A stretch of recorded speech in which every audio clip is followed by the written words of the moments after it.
Déjenme rescatar, porque lo voy a poner de contexto. Estas declaraciones de Lula, de Luiz Inácio Lula da Silva, el expresidente de Brasil, quien ha estado en los últimos días de visita en México, se reunió con Marcelo Ebrard, se reunió con el presidente Andrés Manuel López Obrador, estuvo de visita en el Senado, se reunió con legisladores de Morena también en la Cámara de Diputados, y ahí dijo Lula da Silva, ahí dijo que la élite no soporta compartir un poco de la riqueza que el pueblo trabajador produce. Y me pareció muy interesante para entrar a cuarto grado y el diálogo que vamos a entablar con una invitada internacional que tenemos esta noche en Sin Censura y que usted no se puede perder. Este es Lula da Silva, ayer aquí en México.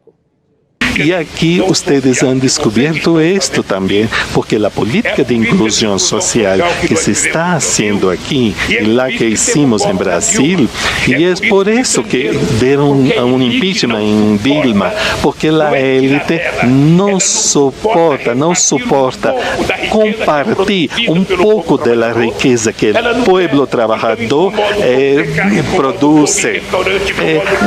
Se incomoda de ver el pueblo en el teatro, en el restaurante. ¿Qué hace el pueblo en un avión? Que las sirvientas tengan vacaciones. Se incomoda porque la sirvienta tiene un sueldo fijo, tiene su jornada limitada de trabajo. Entonces, la universidad decía, según su lógica, que la universidad era lugar de ricos, no de pobres, pensaban. Les voy a decir algo, ustedes van a pensar. Brasil se descubrió, digamos, en 1500, la América Española, 1492. Llegó un barco con Cristóbal Colón en República Dominicana.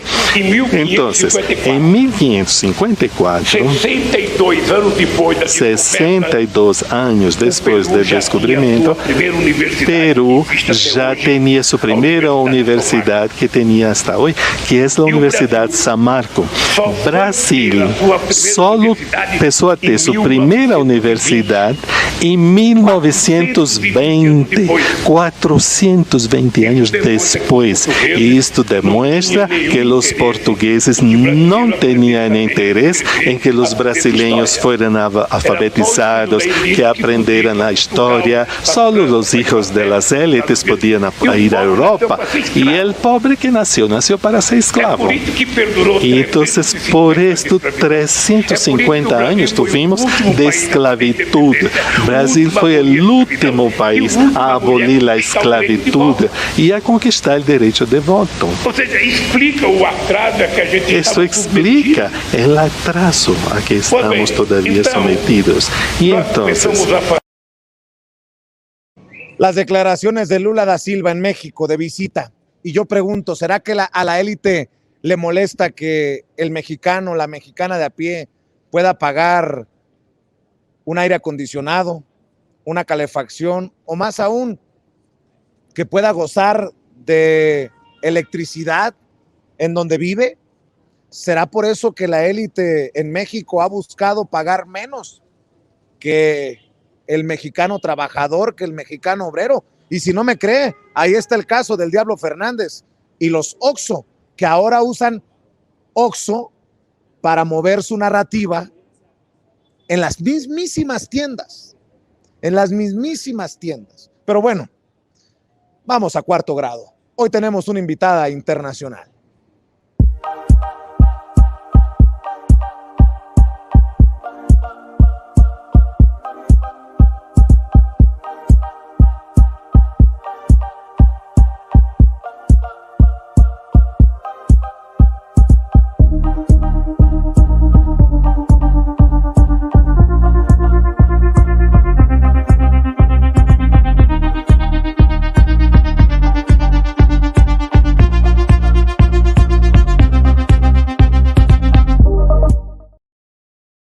Y para entrarle a cuarto grado desde estas calles del centro histórico de la Ciudad de México, muy cerca al Zócalo capitalino, saludo a Yasmín Ugalde, la admirada Yasmín Ugalde, integrante del Instituto Nacional de Formación Política de Morena. ¿Cómo estás, Yasmín? Te saludo con mucho gusto. Buenas noches.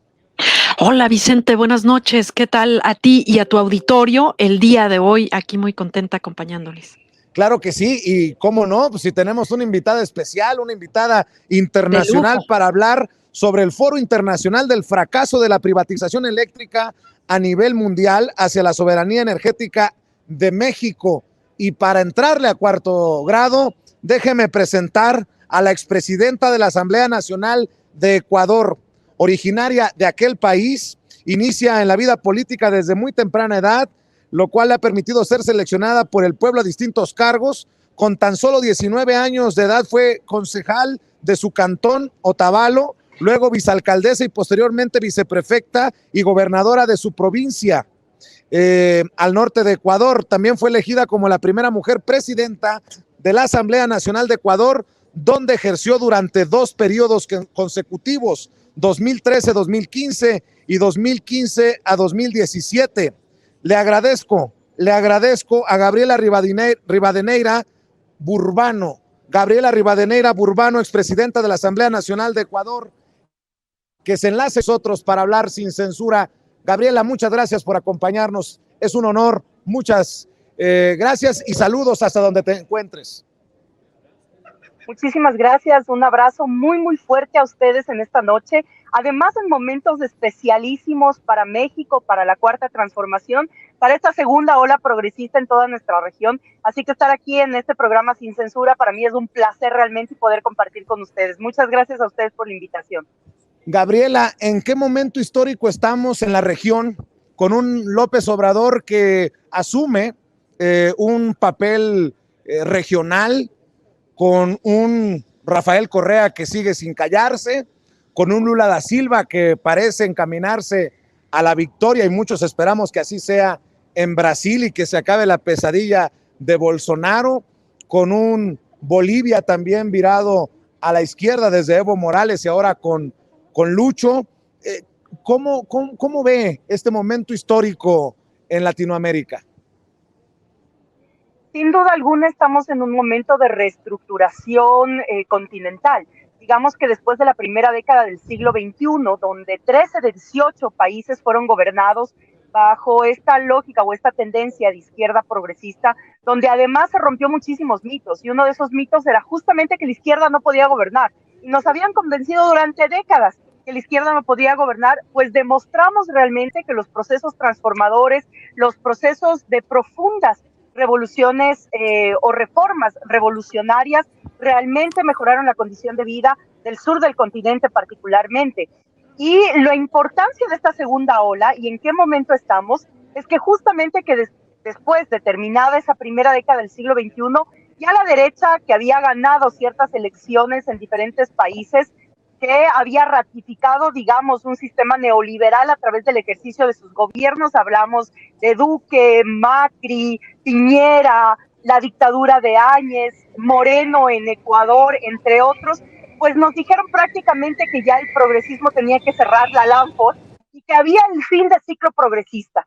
Y ante esa realidad llega Andrés Manuel López Obrador. Por eso es que México se convierte en un puntal fundamental de la reestructuración justamente de este nuevo momento del progresismo continental, en esto que han denominado muchísimos como la segunda ola progresista, y que vemos que es Andrés Manuel López Obrador que empieza a implementar justamente una nueva visión, una mirada hacia el sur, además, después de que México se había mantenido durante décadas únicamente con una mirada hacia el norte, y esta mirada hacia el sur permite además jalar otros procesos como los de Alberto Fernández en Argentina, Luis Arce en Bolivia, Pedro Castillo en Perú, con procesos más complejos de gobernabilidad, digamos, bajo este parámetro de que ganamos gobiernos, pero no siempre mayorías parlamentarias. Es lo que va ahora a vivir justamente Gabriel Boric en Chile. Estamos muy expectantes de lo que pase el próximo fin de semana en Colombia, realmente con un proceso inédito realmente, y que ha dado paso a una confrontación de ideas y de argumentos reales para la salida del único país que mantiene conflicto armado de todo el continente. Y por supuesto Lula da Silva, que a mediados de este año pues estará si todo sigue como indica, pues convirtiéndose nuevamente en el presidente de Brasil. Y nos congratula mucho eso, porque el mensaje que deja Lula en su visita en México, especialmente esa fotografía histórica entre Andrés Manuel López Obrador y Lula, significa justamente que este año lo que va a pasar en esta segunda ola progresista es que las dos economías más fuertes el continente tienen tendencia de izquierda progresista y van a marcar una tendencia de integración que va a permitir nuevamente balancear el verdadero poder que está concentrado todavía en las élites económicas y en las corporaciones mediáticas. Entonces no termina de reconstruirse este momento, este año es sumamente clave y creemos que en ese marco entonces también hay voces y dirigentes que fueron parte de esa primera ola progresista. Bien lo decías, Vicente, el tema de un Rafael Correa absolutamente activo, también marcando agenda política, también participando junto con Rafael Correa, Evo Morales, digamos que ya no son presidentes, pero que siguen marcando una agenda política de integración regional. La presencia de Cristina Fernández como vicepresidenta de Argentina y expresidenta de Argentina, por supuesto que también tiene una relevancia, y no puedo olvidar tampoco de la única mujer, digamos, y la primera mujer presidenta de Honduras, como Xiomara Castro. Entonces sí, hay un panorama y un contexto totalmente diferente, y me atrevería a decir que en ese contexto y en esa reconfiguración de fuerzas, la propuesta de la Cuarta Transformación, liderada por Andrés Manuel López Obrador, sin duda alguna, es la más fuerte y la más radical en esta lógica de reformas revolucionarias de transformación. Cuando escucho a Gabriela, querida Yasmín Ugalde, cuando te escucho a ti, me emociona porque el papel de la mujer en esta revolución pacífica, de conciencias, de amplia transformación en nuestros países es primordial. ¿Por qué no hablamos precisamente de una de las reformas clave para que se cristalice la Cuarta Transformación en México, que sería la eléctrica, y empecemos a hablar de este foro internacional, querida Yasmín? Justamente en recientes días, de hecho el día de hoy por la tarde, se clausuró este foro, es un foro internacional donde se tuvo participación de varios países, de grandes experiencias como la que tenemos el día de hoy aquí, y de quien agradezco muchísimo que haya aceptado la invitación, como es el caso de Gabriela, pero tuvimos también participación de Bolivia, Turquía, España, Venezuela, Irlanda, Colombia, Brasil, por supuesto, Argentina, ya lo decía también Gabriela, por supuesto Ecuador, y cómo se vienen a conjuntar todas estas experiencias. Este foro que se trató sobre el fracaso precisamente de la privatización eléctrica a nivel mundial y cómo esto pinta hacia la soberanía energética en México, es un esfuerzo del reciente Frente Nacional en Defensa de la Reforma Eléctrica, donde, por supuesto, el Partido Morena, el Instituto Nacional de Formación Política, junto con otros colectivos, ya han hecho una serie de esfuerzos. Este es uno de esos esfuerzos que me parece que es cumbre, pues, ¿no? Fueron 3 días que se habló de litio, 3 días que se habló de grandes experiencias, donde se pudo tocar temas bien importantes, hablar de la soberanía energética como forma de progreso social. O sea, es decir, erradicar las brechas que hay entre la población, entre ricos, pobres, ¿no? Esta marginación que hay, implica también el tema energético. Se habló de esto, entre otras muchas cosas. A mí me parece que las experiencias que pudimos tener ahí fueron de gran talla. Luis Ignacio Lula da Silva, Gabriela Rivadeneira, nos deja por ahí una frase que solo el Estado puede asegurar la electricidad a aquellos más pobres. Y en esa idea y en ese concepto, pues creo que no va muy bien esta transformación, hablando de México, con regresar esa soberanía que se había perdido ante las empresas extranjeras, que me imagino que se repite la historia de México hacia abajo en toda América Latina, Gabriela Rivadeneira. Sí, en efecto, Vicente, y coincidir totalmente con Yasmín en la importancia y en la riqueza que tuvo este foro internacional por la reforma energética, pero sobre todo evidenciado desde eso, desde el fracaso de aquellas consignas neoliberales que nos habían convencido, especialmente desde los años 80 y profundizándose en los años 90, de que eran la alternativa viable para nuestros pueblos. Y en esa lógica, también una de las, digamos, de las ideas fundamentales y pragmáticas que se plantean dentro de los proyectos de transformación de izquierda progresista es justamente el tema de generar mecanismos, herramientas y modelos que poco a poco nos permitan buscar la independencia real de nuestros pueblos. Esto tiene que ver directamente con un tema de soberanía, y no me refiero únicamente a soberanía territorial, sino a soberanía sobre los recursos estratégicos, y en eso vemos cómo han sido muchísimas transnacionales a lo largo de la historia, y principalmente con el boom de los 90, del apunte de los financiamientos y de los organismos internacionales de financiamiento en nuestros países, que estas transnacionales pues pasaron a tener no solamente control de recursos estratégicos en nuestros países, sino que a través de ese control, injerencia directa en la política y en la toma de decisión de nuestros gobiernos. Entonces, cuando estamos hablando de la reforma energética, no estamos hablando de un tema menor. Todos nuestros países, es decir, todos nuestros gobiernos que lideraron estos procesos de transformación, implementaron no solamente un cambio de la matriz energética, sino con ello un cambio de la matriz productiva. ¿Y por qué es fundamental esto? Porque obviamente si tienes concentración de los recursos energéticos en un determinado territorio, lo que vas a lograr entonces es que esos recursos energéticos estén determinados directamente a cierto sector privado de la industria, más allá de consagrar el derecho humano del acceso al servicio, que no es solamente un servicio de una comodidad, sino es realmente la transformación y el mejoramiento de la calidad de vida de la gente. Estamos hablando que si en México cerca un poco más de 2 millones de mexicanos y mexicanas no tienen acceso todavía al servicio energético, en América Latina y el Caribe son 30 millones de habitantes que carecen de este servicio.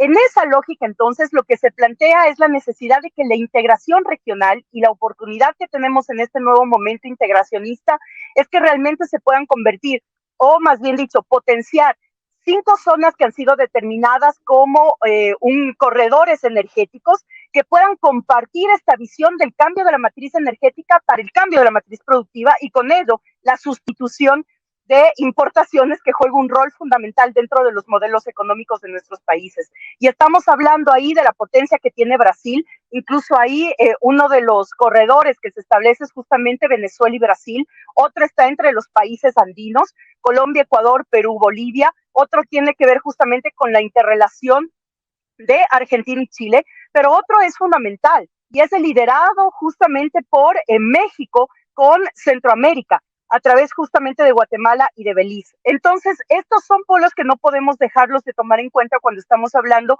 de una integración en el tema del potencial del cambio de la matriz energética, porque eso nos permite tener otra mirada, otra visión, otra garantía. El Estado, y en eso coincido totalmente, no solamente con Lula, sino con quienes han postulado que bajo la lógica del control y la regulación del Estado tiene que estar justamente el tema de los recursos estratégicos, y parte de esos recursos estratégicos es el tema energético. Eso nos lo dijo Correa, Evo, Álvaro García Linera, que además de ex vicepresidente de Bolivia, uno de los intelectuales más importantes que tenemos en el continente, lo dice Lula, lo dijo Pepe Mujica, es decir, es parte justamente de esa toma de decisión antisistema que permite reivindicar la fortaleza del Estado para la dotación de estos servicios estratégicos, y que esto sirva para la producción nacional, pero sobre todo para mejorar la calidad de vida de nuestra gente. Así que me parece que lo que está impulsando México ahora, que no es primera vez que se lo debate, recordemos que ya Andrés Manuel López Obrador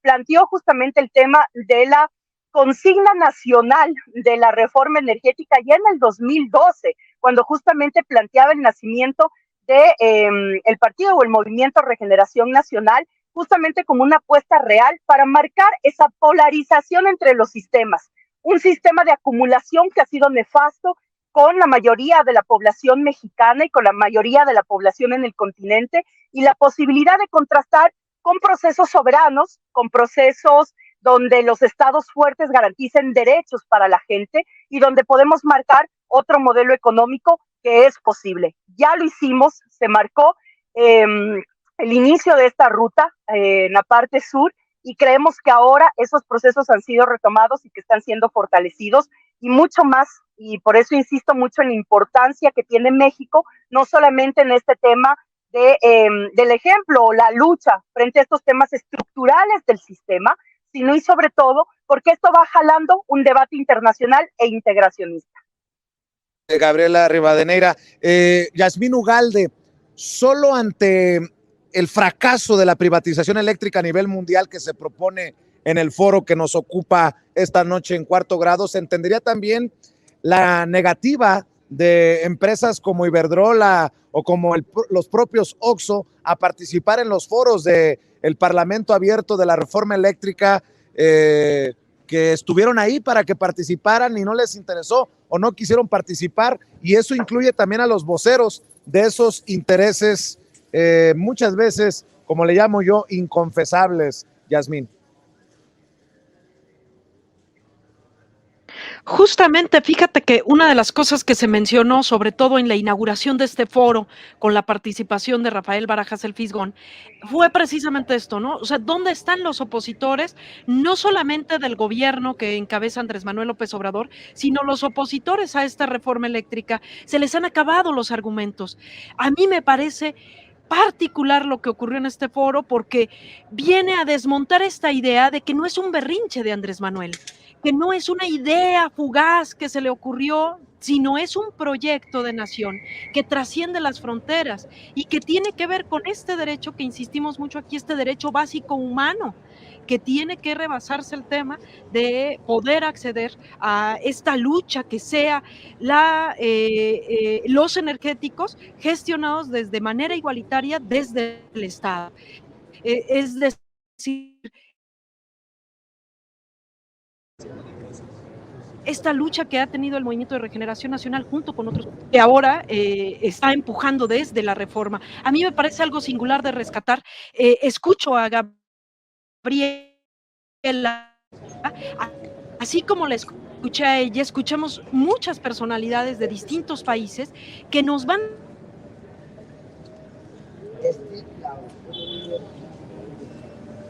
Bueno, creo que en el Senado, que el debate no sea solamente en la Cámara, que el debate no sea entre particulares, que no se gestione solamente entre la iniciativa privada, que también sea la ciudadanía la que tome esta decisión con argumentos, como los que pudimos escuchar en este foro. así es, y regresando con Gabriela Rivadeneira, le decía a usted, la primera mujer presidenta de la Asamblea Nacional de Ecuador, donde ejerció 2 periodos consecutivos. Por cierto, Gabriela, ¿estás en México o estás de regreso en Ecuador?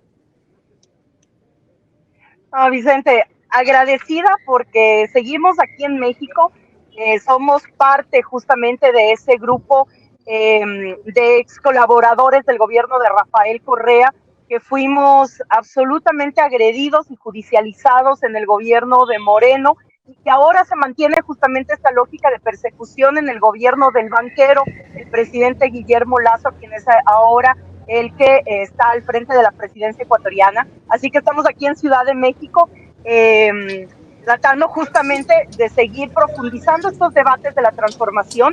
Y justamente quiero hacer mención a que estaba aquí porque estaba hace un momentito justamente con el presidente de Morena, y me obsequió justamente este diario que es la última edición de Regeneración, donde hay toda la primera plana, justamente un trabajo del Fisgón, de Rafael, sobre el tema de los mitos de la reforma energética.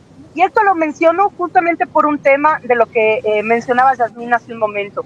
La importancia de que estos temas no solamente queden en los foros, sino que los foros permitan argumentar, permitan profundizar el debate de las ideas para trabajar en educación popular. Porque hay muchísimos mitos que las corporaciones mediáticas, obviamente bajo el control de las élites económicas, empiezan a generar alrededor de estas transformaciones. Nos pasó en Ecuador, pasó en Argentina, pasó en Bolivia, es decir, la matriz es exactamente igual de agresiva frente a este manejo de los imaginarios mediáticos para desgastar o para golpear estas ideas transformadoras que aceptan privilegios privados y que afectan privilegios de las élites económicas. Entonces, este tipo de cosas, tanto de educación popular y que además el tema de la reforma energética se presta totalmente para profundizar esos nexos de educación popular para que, como decimos en mi tierra, no comamos cuento, es decir, sepamos realmente, tengamos acceso a la verdadera información para defender estas transformaciones que están ocurriendo en México y que además, insisto, tienen mucha réplica en la parte sur del continente. Así es, déjame mencionarlo a mí, Gabriela Rivadeneira se convirtió en opositora al gobierno de Lenín Moreno, fue perseguida, hostigada y llegando en 2019 a ser acusada de instigación, por lo cual buscó refugio político en México.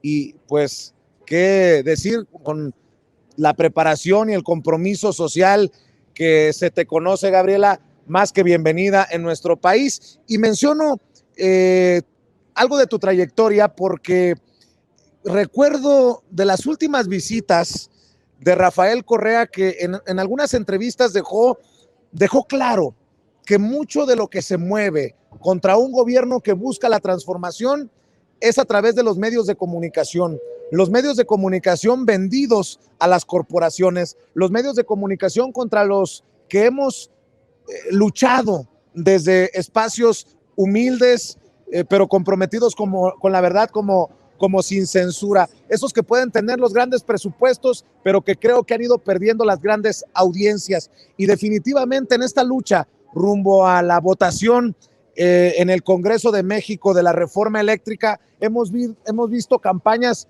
perversas desde muchos de estos analistas que se venden como periodistas y en realidad son voceros de las grandes corporaciones, Gabriela. Es que en efecto lo que tenemos que saber a perfección es a quién corresponde realmente el poder del manejo mediático y de las corporaciones mediáticas. Rafael Correa ha sido absolutamente cuestionador en el sentido de decir, quien hace periodismo tiene que asumir su periodismo, pero el problema es que en nuestro continente las élites económicas han cooptado tanto las corporaciones mediáticas y son los dueños de las corporaciones mediáticas que han convertido prácticamente a los medios de comunicación en partidos políticos en la disputa política de nuestros territorios. Y cuando nosotros entonces estamos conscientes de que no estamos combatiendo solamente una matriz comunicativa, sino una disputa del poder real frente a la transformación, entonces podemos sí tomar partida dentro del fortalecimiento de medios alternativos, de generar otro tipo de comunicación, pero sobre todo lo que hace Andrés Manuel López Obrador, no solamente las mañaneras, sino estar permanentemente en territorio hablándole directo a gente. Esa es parte fundamental de la formación popular, esa es parte fundamental del empoderamiento ciudadano a sus procesos de transformación. Eso además ayuda al cambio de la matriz cultural. Si algo fue uno de los errores que cometimos los gobiernos progresistas en la primera década del siglo XXI, es justamente no tomar en cuenta la transversalización del cambio de la matriz cultural. De tal manera que cuando mejoramos la condición de vida de la gente, cuando grandes sectores de sectores de quintiles 3 y 4, es decir, los sectores más pobres de nuestra población, pasaron a ser parte de una clase media o de clases medias nacientes, lo que pasó fue justamente que la falta de acompañamiento, la falta de formación sobre ese acompañamiento y de comprender que es el Estado en su integralidad el que genera esas condiciones para mejorar la condición de vida de la gente, tenemos como resultado que esas mismas clases medias nacientes, fortalecidas además por los poderes de la oligarquía, terminan siendo los primeros contradictores de estos procesos de transformación y se completa lo que José Pablo Feynman, el argentino que hace poco falleció, nos deja un legado justamente en el análisis de los círculos viciosos de las clases medias que además terminan después poniendo en riesgo estos procesos de transformación, eligiendo presidentes de derecha. Eso que nos pasó en la parte sur, pues ha sido absolutamente leído por el presidente López Obrador y por el proyecto de la Cuarta Transformación, y no soltar ese vínculo fundamental con la población para que sea justamente ese pueblo movilizado, organizado, empoderado, el que realmente sea el protagonista para la transformación y para evitar caer en retrocesos frente a cambios de tendencias de gobierno.